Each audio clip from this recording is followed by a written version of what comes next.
Hello friends, नमस्कार। Welcome back my channel target teacher job में। प्रियंका स्वागत करती हूँ आप सभी का आपके अपने चैनल टारगेट टीचर जॉब में। दोस्तों, आज हम बीएड प्रथम वर्ष प्रथम प्रश्न पत्र ज्ञान और पाठ्यक्रम के विषय में पढ़ेंगे और ये है आपका लेक्चर नंबर 13। तो चलिए देखते हैं क्वेश्चन। भारतीय शिक्षा के संदर्भ में आदर्शवाद की देन का मूल्यांकन कीजिए। उत्तर है आदर्शवाद की देन। आदर्शवाद का शिक्षा के क्षेत्र में कुछ महत्वपूर्ण योगदान मिलता है, जिसके कारण शिक्षा संबंधी कुछ विशेषताएं भी प्रकट होती हैं। आदर्शवादियों के विचार में निम्नलिखित कुछ देन मिलती है। दोस्तों, जैसा कि आप जानते हैं, आदर्शवाद जो शिक्षा से संबंधित है और इससे हमारा जो आज का वर्तमान शिक्षा प्रणाली है बहुत ही ज़्यादा लाभ होता है। तो यहाँ पर हम देखते हैं आदर्शवादी के विचार में निम्नलिखित कुछ देन मिलती है। तो आदर्शवादियों ने किस तरह से आज भी प्रभावित किया है। नंबर 1 है उद्देश्य का निर्धारण। शिक्षा के क्षेत्र में उद्देश्यों के निर्धारण में दार्शनिक विचारधारा ही काम करती है। आदर्शवाद शिक्षा का उद्देश्य सत्यम, शिवम और सुंदरम को प्राप्त करना बताता है और वास्तव में जीवन के 3 पक्षों से संबंधित है। यहाँ पे क्या कह रहे हैं कि आदर्शवाद शिक्षा का उद्देश्य सत्यम, शिवम और सुंदरम को प्राप्त करना बताता है और वास्तव में जो जीवन है, जीवन के 3 पक्षों से संबंधित है। इन्हीं 3 पक्षों से ही संबंधित है जो जीवन है। इनके द्वारा व्यक्ति पूर्णता की ओर बढ़ता है और उसे प्राप्त करता है। प्राप्त आदर्शवाद के द्वारा ही सभी देशों के उद्देश्यों का निर्धारण हुआ है। दोस्तों, यहाँ पर हम देखें कि उद्देश्यों का निर्धारण, तो शिक्षा के उद्देश्यों के निर्धारण के लिए दार्शनिक विचारधारा ही काम करती है, क्योंकि जो दार्शनिक दृष्टिकोण होते हैं वो व्यापक दृष्टिकोण में गिने जाते हैं। तो कहीं ना कहीं जो आज की ज़रूरत है शिक्षा के लिए, वो सब किस तरह से भविष्य के लिए भी तैयार की जाए, किस तरह से भविष्य के लिए भी वो ज़रूरतें पूरी की जाएं, इन सब चीज़ों के लिए दार्शनिक विचारधारा, एक तरह से हम कह सकते हैं जो आदर्शवादी विचारधारा है, वो बहुत ही महत्वपूर्ण है हमारे उद्देश्यों के निर्धारण के लिए, जो भी शिक्षा के उद्देश्य उनको पूर्ण करने के लिए। नंबर 2 हम देखें आदर्शों की स्थापना। शिक्षा के क्षेत्र में मूल्यों एवं आदर्शों की स्थापना, उनकी प्राप्ति के लिए प्रयत्न एवं साधन निकालना आदर्शवाद की ही देन कही जाती है। दोस्तों, जैसा कि आप जानते हैं कि शिक्षा का जो उद्देश्य होता है वो होता है एक बालक का सर्वांगीण विकास करना, एक छात्र का के अंदर नैतिकता लाना, उनके मूल्यों को विकसित करना। तो ये सारी चीज़ें तभी संभव हैं जब एक छात्र में ये सारी चीज़ें लाने के लिए एक शिक्षक प्रयत्नरत रहे या एक शिक्षक भी खुद उन सब चीज़ों को फॉलो करे और साथ ही उसका जो व्यक्तित्व है, उसका जो चरित्र है वो उज्जवल हो। तो यहाँ पर आदर्शों की स्थापना जो कि आदर्शवादियों की ही देन है, इसके लिए एक शिक्षक किस तरह से प्रयत्न कर सकता है, ये सारी चीज़ें आदर्शवाद की वजह से ही पता चलती हैं। शिक्षा का आधार दर्शन। आज मनोविज्ञान शिक्षा का आदर्श स्तर निर्धारित नहीं करता है। शिक्षा का एकमात्र आधार मनोविज्ञान नहीं है, उसकी सहायता दर्शन भी करता है एवं इसमें आदर्शवाद प्रमुख है। यहाँ पर हम देखें कि मनोविज्ञान के ही माध्यम से शिक्षा के उद्देश्य को पूर्ण नहीं किया जा सकता, बल्कि दर्शन उसमें महत्वपूर्ण भूमिका निभाता है शिक्षा के उद्देश्य को पूर्ण करने के लिए। नेक्स्ट हम देखते हैं आदर्शवाद की सर्वत्र मान्यता। आदर्शवाद की मान्यता इतनी अधिक हुई है कि वह प्राचीन समय से ही आज तक किसी न किसी रूप में दूसरे संप्रदाय के साथ चलता है। तो यहाँ पर हम देखें कि आदर्शवाद जो कि एक शिक्षक को माली के रूप में और जो शिक्षार्थी होते हैं उन्हें पौधे के रूप में और जो विद्यालय है उन्हें एक कह सकते हैं उद्यान के रूप में समझता है। तो किस तरह से एक माली अपने उद्यान को सजाने के लिए, उद्यान को और बेहतर बनाने के लिए अलग अलग पौधों को सजाता है और उन्हें और अधिक अच्छा दिखाने के लिए उनके अंदर जो भी पोषक तत्व, जो भी चीज़ें आवश्यक है वो डालता है। तो ऐसा ही एक शिक्षक भी करता है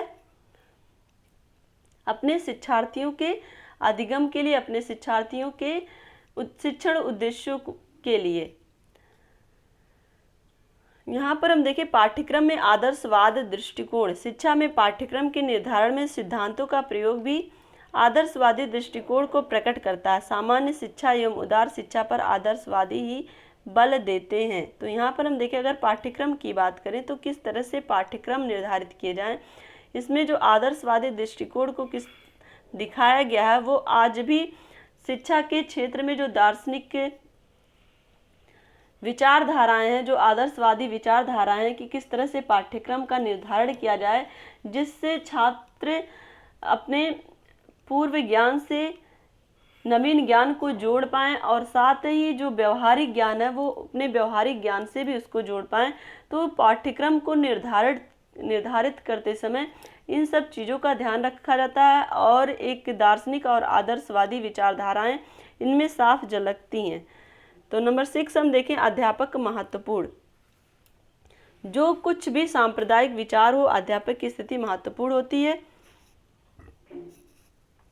और उसके महत्व को भुलाया नहीं जा सकता। यहाँ पर हम बात करें तो एक शिक्षक की, तो आदर्शवाद में हम देखेंगे आदर्शवादियों ने शिक्षक को महत्वपूर्ण स्थान प्रदान किया है।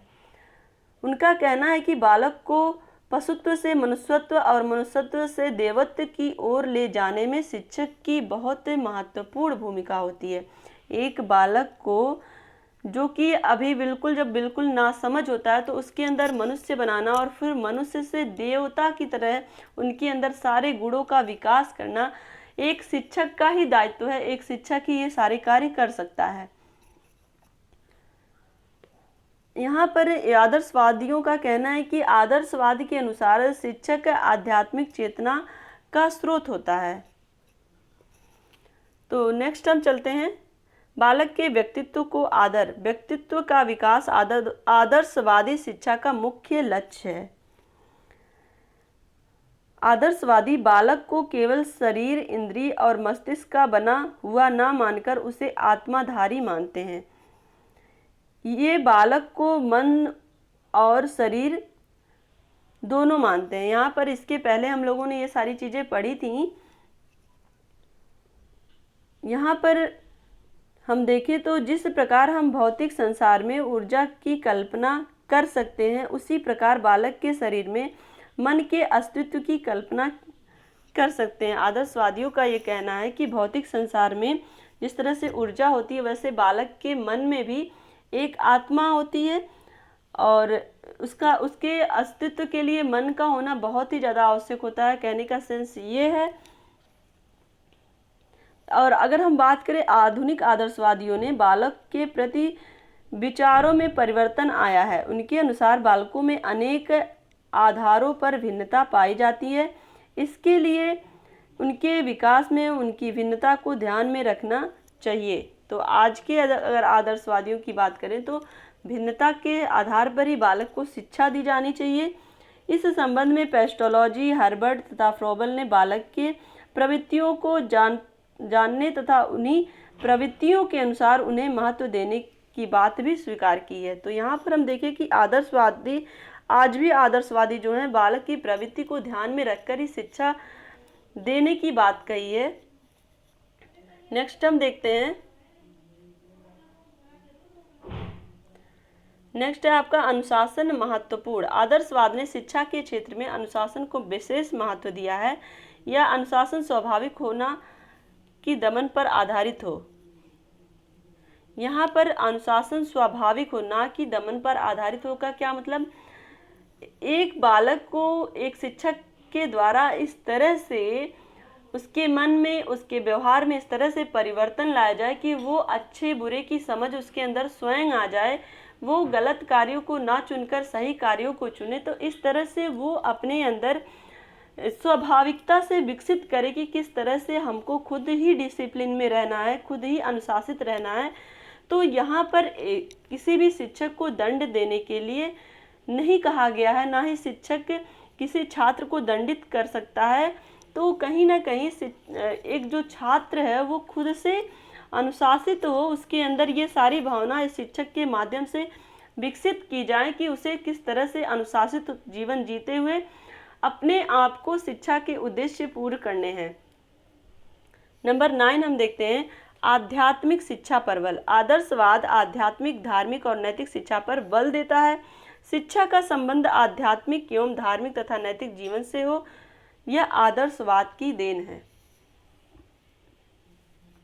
दोस्तों, अगर हम वर्तमान शिक्षा प्रणाली की बात करें तो वर्तमान शिक्षा प्रणाली में आध्यात्मिक और धार्मिक शिक्षा पर बल तो नहीं दिया जाता, लेकिन नैतिक शिक्षा की बात करें तो आज भी नैतिक शिक्षा पर बल दिया जाता है, क्योंकि नैतिकता किसी भी मानव को मानव बनाने में या फिर देवत्व की ओर ले जाने में बहुत महत्वपूर्ण भूमिका निभाती है।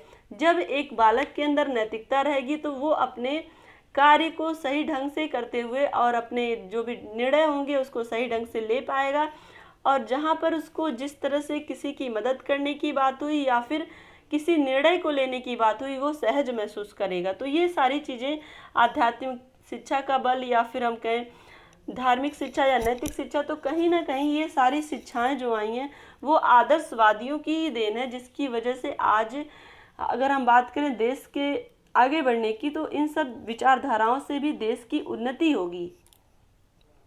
नंबर 10 हम देखें संस्कृति की सुरक्षा पर बल। संस्कृति की सुरक्षा आदर्शवाद की देन कही जाती है। इस संबंध में रस्क महोदय का कथन है कि यदि संस्कृति की रक्षा करनी है तो यदि विद्यार्थियों में शिक्षा के प्रति प्रेम स्थापित करना है तो हमें आदर्शवाद का ही सहारा लेना होगा। तो यहाँ पर देखिए रस्क महोदय किस तरह से आदर्शवाद को विशेष महत्व दे रहे हैं कि अगर हमें संस्कृति की सुरक्षा करनी है या फिर विद्यार्थियों में शिक्षा के प्रति प्रेम पैदा करना है तो आदर्शवादी शिक्षा की तरह ही आज के परिवेश में बालकों को शिक्षा देनी होगी। जिस तरह से आदर्शवाद में छात्रों को सामाजिक और सांस्कृतिक जीवन के मूल्यों के बारे में बताते हुए उन्हें शिक्षा दी जाती थी, वैसे ही आज भी छात्रों में शिक्षा के प्रति प्रेम की भावना स्थापित करने के लिए शिक्षा देनी होगी।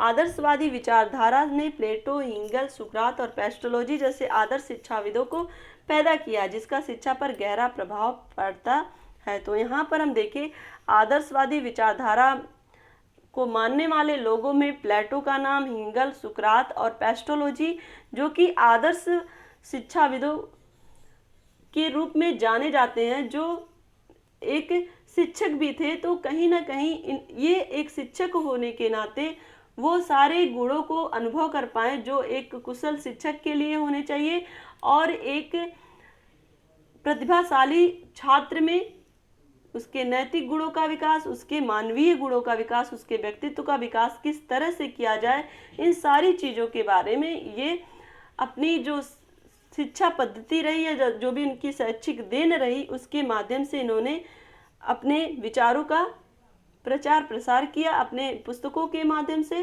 तो दोस्तों आज के लिए बस इतना ही। अगर ये वीडियो आपको अच्छी लगी है तो एक लाइक करिएगा, अपने दोस्तों के साथ शेयर करिएगा और प्लीज़ चैनल को सब्सक्राइब करना मत भूलिएगा और बेल आइकन बटन को प्रेस कर लीजिएगा। दोस्तों वीडियोज की लिंक और एक तरह से हम कह सकते हैं जो भी वीडियोज हम बनाते हैं BEd first year, BEd second year, इन सब की लिंक आपको डिस्क्रिप्शन में मिलेगी। और हमसे जुड़ने के लिए थैंक यू सो मच। इसी तरह से हंसते रहिए, मुस्कुराते रहिए, खुश रहिए और अपनी शिक्षा को आगे बढ़ाते रहिए, क्योंकि यही आपके लिए आपके जीवन को खुशहाल और महत्वपूर्ण बनाती है। Thank you so much. जय हिंद।